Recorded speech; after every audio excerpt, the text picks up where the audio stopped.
Hi, George here. And today we're going to be using Affinity Photo to merge several different exposures of an image into one complete HDR image like I have right here. This is 5 different photographs all combined into one merged image.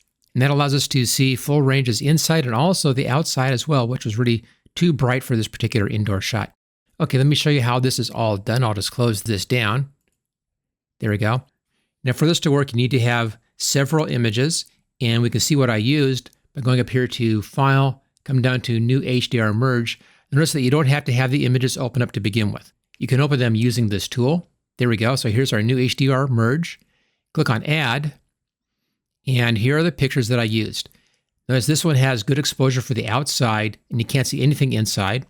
This one's kind of beginning to edge in the right direction. This is a bit better for the inside. This one's almost okay for the inside. You can't see outside any longer. And this is a little bit too bright possibly inside, and you really can't see the outside. It's actually bleeding over onto the areas of the wall here. So amongst these, there are different parts that are actually perfect, and that's what this tool does. So I'm going to select all of these. There we go. Now these shots were all taken on a tripod, and I just changed the f-stop rating to give me 5 different exposures. Basically, I exposed for bright inside and I exposed for outside the window, and then I bracketed that with some in-between shots. Choose Open. There's the shots. You should have automatically aligned images selected, although mine's on a tripod, it should be okay.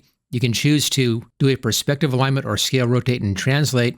In my case, perspective is fine. I want to automatically remove ghosts. This is if you get any images that are not quite aligned properly, you may get some ghosting effects in there, and this will take care of that. I'll leave noise reduction at the default of 40%, and I want to do tone map on the HDR image. So choose OK. You can see there's merging them. It's now doing the HDR part of this, and then it's doing the tone map. And there's our finished image right here, right-hand side. Looks pretty good, but it can be even better. And the tone mapping, left-hand side here, gives us several different options. This is the natural option. We then have a detailed option, a bit higher contrast. Actually, I like the detailed option. Does some sharpening in here. A cool look, kind of pushing towards the cool side. Here's a black and white version. And we have a dramatic saturation effect down below here. So what I'll be doing is taking the detailed. I think that looks real nice. And when you're happy with that, you can go over here and click on Apply.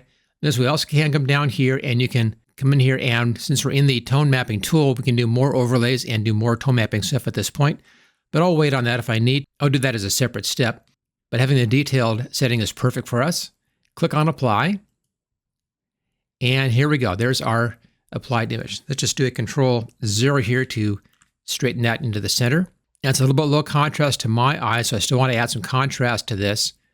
And for that, go over here, right-hand side, Layers section, come down to this button right here. This is the Adjustments button.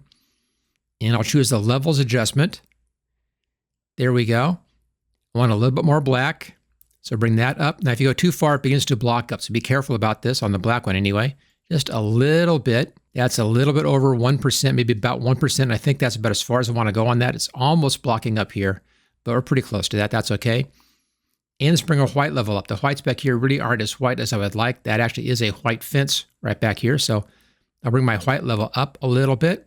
And sometimes what I find works out well with this tool is to just rock back and forth like this and watch the areas that you care about. So right over here looks good for the inside, but it's beginning to block up again on the outside. So it's a choice of what you want to have shown. I think losing a little bit outside and getting better inside is probably the way to go.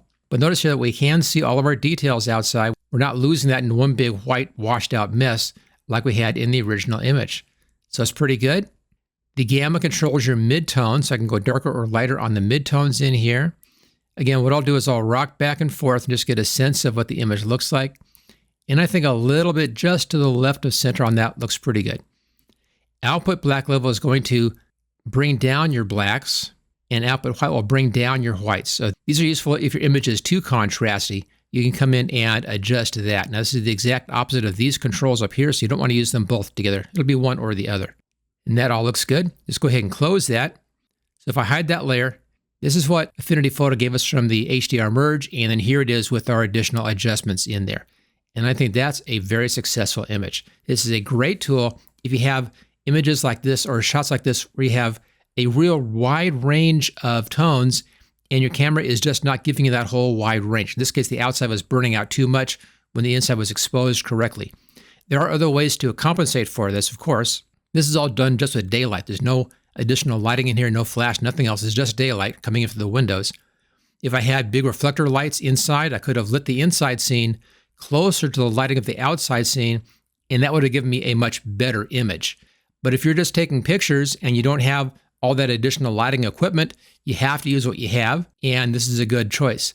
Also, if I had used a bounce flash on this, maybe bounce it up onto the ceiling and got a bit more light in that way, that could have worked as well. But using a bounce flash is a bit tricky. It takes some experience to get that just right. Since you're not lighting up the image with the flash, you're just trying to fill in the shadows with the flash. But if you understand that technique, that also works out very, very well. One of my favorites.